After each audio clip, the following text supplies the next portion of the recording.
Some Albertans want to run it back. The election, that is, and they can actually do it using this.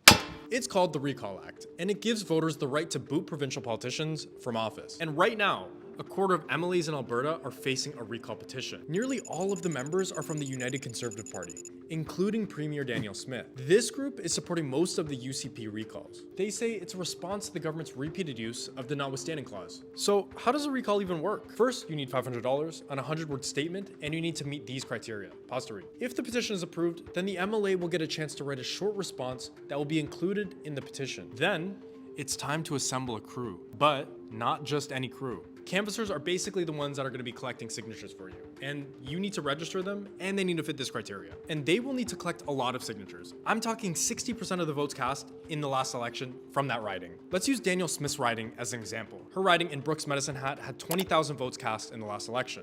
That means that you would need 12,000 signatures from that riding in order to run it back.